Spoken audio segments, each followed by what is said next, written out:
এই ৫টি লক্ষণ যদি আপনার শরীরে না থেকে থাকে তবে আপনি কখনোই মা হতে পারবেন না। তার মানে এই নয় যে এই ৫টি লক্ষণ না থাকলে আপনি চিকিৎসা করাতে পারবেন না। এই ৫টি লক্ষণ না থাকলে সতর্ক হন। হতে পারে এর কারণেই আপনার গর্ভধারণ হচ্ছে না।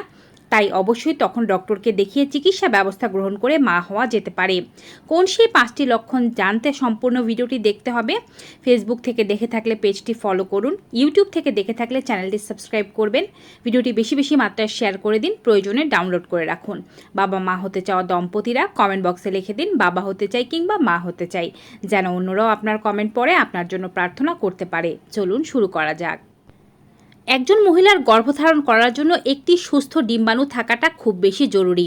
পুরুষদের ক্ষেত্রে অসংখ্য শুক্রাণু থাকে, তার মধ্যে থেকে সুস্থ সবল শুক্রাণুগুলোই কিন্তু নারীর ডিম্বাণুর কাছে পৌঁছে যেতে পারে।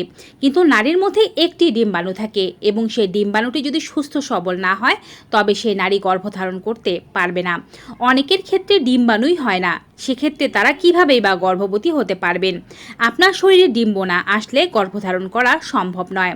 আর শরীরে ডিম উৎপাদন না হওয়ার জন্য কিন্তু কিছু লক্ষণ শরীর আপনাকে জানান দিতে থাকে।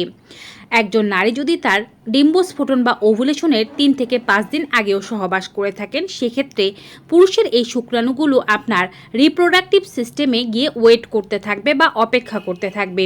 যখনই আপনার ডিম্বস্ফোটন ঘটবে সেই ডিম্বটিকে পেয়েই শুক্রাণুগুলো ডিম্বকে নিষিক্ত করে দেবে এবং আপনি সেই সাইকেলে মা হতে পারবেন। কিন্তু যদি ডিম্বই না আসে তবে গর্ভধারণও সম্ভব নয়। তাই জেনে নিন আপনার শরীরে ডিম্ব উৎপাদন হচ্ছে নাকি হচ্ছে না। খেয়াল করুন আপনার পিরিয়ড কি রেগুলার হয় কিনা। রেগুলার বলতে আপনার পিরিয়ড কি ২৪ থেকে ৩৫ দিনের মধ্যে ঘুরে ঘুরে আসে কিনা।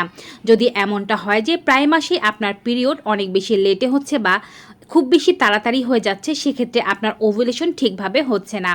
বছরে দুবার পিরিয়ড ৭ থেকে ১০ দিন পরে হলে বা ৭ থেকে ১০ দিন আগে হলে সেটিকেও স্বাভাবিক হিসেবে ধরে নেওয়া হবে। কিন্তু ২ বারের অধিক সময় ধরে যদি পিরিয়ডের এরকম এলোমেলো ভাব দেখা যায়, তার মানে ওভুলেশন ঠিকভাবে হচ্ছে না। এছাড়াও আপনি দেখতে পারেন আপনার পিরিয়ডের রক্ত কেমন হচ্ছে। পিরিয়ডের সময় যদি অতিরিক্ত রক্ত বের হয় এবং দিনকাল যদি ৭ দিনের অতিরিক্ত হয়ে থাকে, সেক্ষেত্রেও এটি ওভুলেশন না হওয়ার একটি লক্ষণ। পিরিয়ডের স্বাভাবিক মাত্রা হচ্ছে ২০ ml থেকে ৮০ ml পর্যন্ত। ২০ ml এর কম রক্তস্রাব হলে বা ৮০ ml এর বেশি রক্তস্রাব হলে রক্তের সাথে অনেক ক্লট বা চাকা গেলে এটিকে স্বাভাবিক ধরা হবে না। এবং এছাড়াও যদি আপনার ২ দিনের কম পিরিয়ড থাকে এবং ৭ দিনের অতিরিক্ত পিরিয়ড থাকে, এটিও ওভুলেশন না হওয়ার একটি লক্ষণ।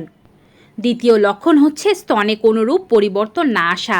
সাধারণত দেখা যায় একজন মহিলার যখন ওভুলেশন হয় তখন তার ওভুলেশনের পর থেকে স্তন একটু কোমল হতে থাকে, ভারী হতে থাকে, কারো কারো নিপল বা গ্ল্যান্ডগুলোতে অল্প অল্প ব্যথা হতে থাকে। প্রোজেস্টেরন হরমোন এ সময় বাড়ছে, তাই এমনটা হতে পারে।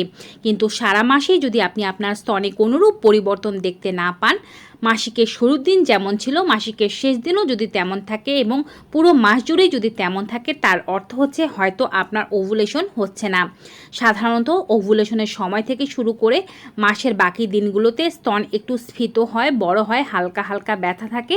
পিরিয়ড হওয়ার সাথে সাথে এই ব্যথা ভালো হয়ে যায়। যাদের ওভুলেশন হয় না তাদের সাধারণত এমন ব্যথা থাকে না। তৃতীয় লক্ষণ হচ্ছে আপনার স্রাব আসা। মাসিকের পরপর নারীর যৌনাঙ্গ বেশ শুষ্ক থাকে এবং ২ থেকে ৩ দিন এমন শুষ্কই থাকে। তারপরে মাসিকের চতুর্থ, পঞ্চম, ষষ্ঠ দিন থেকে হালকা হালকা ক্রিমের মতো চটচটে স্রাব আসে। নবম, দশম, ১১তম, ১২তম দিনে ক্রিমের মতো স্রাব আসে। ১৩তম দিন থেকে শুরু করে ১৮তম দিনের মধ্যে যে কোনো সময় ডিমের কাঁচা অংশের মতো একেবারে পিচ্ছিল, খুবই বেশি তরল এক ধরনের স্রাব আসে, যেটিকে সাধারণত বলা হয়ে থাকে ডিম্বস্ফোটনের স্রাব। এই স্রাব যদি আপনি সারা মাসে দেখতে না পান বা সারা মাসে যদি আপনার যৌনাঙ্গ দিয়ে স্রাবের কোনো পরিবর্তন না আসে, সবসময় চটচটে বা একেবারে শুকনো ধরনের স্রাব আসে, তবে হতে পারে যে আপনার ওভুলেশন হচ্ছে না বলে এমনটা হচ্ছে। চতুর্থ লক্ষণ হচ্ছে বডি টেম্পারেচার হালকা বেড়ে যাওয়া বা শরীর একটু গরম গরম অনুভব হওয়া। যেদিন আপনার ওভুলেশন হবে সেদিন আপনার শরীরের টেম্পারেচার একটু বেড়ে যাবে, আপনার শরীর একটু গরম গরম লাগতে পারে কিংবা একটু জ্বর জ্বর অনুভব হতে পারে। তবে সকলেই এই লক্ষণটি খেয়াল করতে পারবেন না। যারা খেয়াল করতে পারবেন তারা অবশ্যই দেখবেন যে আপনার ওভুলেশনের সময় আপনার বডি টেম্পারেচার বাড়ছে কিনা। চাইলে আপনি ডিজিটাল থার্মোমিটার মেপে এটি খেয়াল করতে পারেন। রোজ সকালবেলা ঘুম থেকে ওঠার পরে বিছানাতে থেকেই খাদ্য না খেয়ে ব্রাশ না করে নড়াচড়া না করে এই পরীক্ষাটি করে দেখতে হবে যে আপনার বডি টেম্পারেচার বাড়ছে কিনা। যদি না বাড়ে এটি একটি খারাপ লক্ষণ। ওভুলেশন না হওয়ার সর্বশেষ লক্ষণ হচ্ছে মাসের মাঝামাঝি সময় যৌন ইচ্ছা বৃদ্ধি না পাওয়া। যখন আপনার ওভুলেশন হয় ঠিক সেই সময় প্রাকৃতিকভাবেই নারী পুরুষ মিলিত হতে চায় এবং নারীদের যৌন স্পৃহা তখন একটু হলেও বৃদ্ধি পায়। যদি সারা মাসের কোনো সময় আপনি আপনার যৌন স্পৃহায় কোনো রকম পরিবর্তন না দেখেন তবে হতে পারে হয়তো আপনার ওভুলেশন হচ্ছে না। এই সমস্যাগুলো থাকলে ডক্টর দেখিয়ে টেস্ট করিয়ে বুঝে নিতে হবে বা ওভুলেশন টেস্ট কিটের মাধ্যমে বুঝে নিতে হবে ওভুলেশন হচ্ছে নাকি হচ্ছে না। ভিউয়ার্স, ভিডিওটি কেমন লাগলো কমেন্ট বক্সে জানাতে ভুলবেন না। বেশি বেশি মাত্রায় সকলের সাথে শেয়ার করে দিন। আজকের মতো এখানেই বিদায় নিচ্ছি। Good bye and take care.